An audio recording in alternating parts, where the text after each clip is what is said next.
ISRO space centre से आज चंद्रयान 3 रवाना हो गया।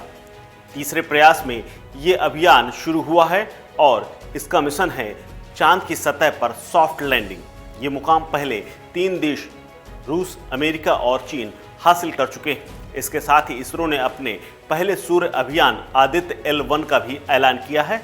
इसे इसी साल अगस्त में प्रक्षेपित किया जाएगा, लेकिन फिलहाल सबसे ज्यादा चर्चा चंद्रयान 3 की है। तो आइए आपको बताते हैं इसरो के चंद्रयान 3 अभियान के बारे में वो सब बातें जो हमें पता चली हैं और देश के लिए वो कितना मायने रखती हैं, इस पर विस्तार से बताएंगे।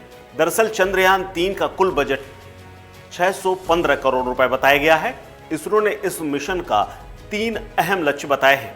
पहला, चंद्रयान के लैंडर की चांद की सतह पर सुरक्षित और सॉफ्ट लैंडिंग, इसके रोवर को चांद की सतह पर चलकर दिखना और वैज्ञानिक परीक्षण करना। ये 3 मेन टारगेट है। आपको बता दें चंद्रयान 2 की तरह ही चंद्रयान 3 के पास भी एक लैंडर व अंतरिक्ष यान जो चांद की सतह पर सॉफ्ट लैंडिंग करेगा वो है, और एक रोवर होगा वो अंतरिक्ष यान को चांद की सतह पर घूमेगा। जैसे ही ये चांद की सतह पर पहुंचेगा, लैंडर और रोवर दोनों आपस में जुदा हो जाएंगे।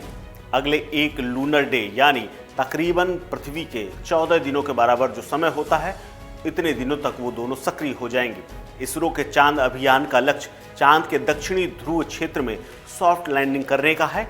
इसरो ने सितंबर 2019 में चंद्रयान 2 को चांद पर उतरने का प्रयास किया था, लेकिन तब उसका विक्रम लैंडर क्षतिग्रस्त हो गया था। तब इसरो प्रमुख ने न्यूज एजेंसी पीटीआई से कहा था कि ऑर्बिट से मिली तस्वीर से यह लगता है कि विक्रम लैंडर की चांद पर हार्ड लैंडिंग हुई है, यानी सीधे जाकर टक्कर हुई है, या यूं कहें कि उससे रोवर से बिछड़ने के बाद वो सीधे जाके चांद की सतह से टकरा गया। चांद का चक्कर लगा रहे ऑर्बिट ने विक्रम लैंडर की थर्मल इमेज ली थी। किसी अंतरिक्ष यान के चांद पर 2 तरह से लैंडिंग हो सकती है। वैज्ञानिकों के मुताबिक एक सॉफ्ट लैंडिंग जिसमें अंतरिक्ष यान की गति कम की जाती है और वो धीरे धीरे चांद की सतह पर सफलतापूर्वक उतर जाता है। इसके अलावा दूसरी लैंडिंग होती है हार्ड लैंडिंग। इसमें अंतरिक्ष यान चांद की सतह से टकराकर क्रैश हो जाता है। चंद्रयान 2 में मिली सीख के आधार पर इसरो ने अपनी आगामी अभियान की डिजाइन और बनावट में बदलाव किया। न्यूज एजेंसी ANIS के मुताबिक संभावना यह है कि इसरो इस बार फिर अपने लैंडर का नाम विक्रम और रोवर रखा होगा। यह अभियान चांद की सतह पर रासायनिक तत्वों, मिट्टी, पानी के कणों और प्राकृतिक संसाधनों के बारे में जानकारी जुटाएगा। यह अभियान चांद की बनावट को लेकर हमारी जानकारी में महत्वपूर्ण इजाफा करेगा। वैज्ञानिक परीक्षण के लिए ये अंतरिक्ष यान अपने साथ कई उपकरण लेकर जा रहा है, जिसमें सिस्मोमीटर भी शामिल है ताकि चांद के भूकंप को मापा जा सके। वैज्ञानिक इस तरह के परीक्षण से चांद की सतह के तापमान और वहां के वातावरण के अन्य तत्वों को भी जान पाएंगे।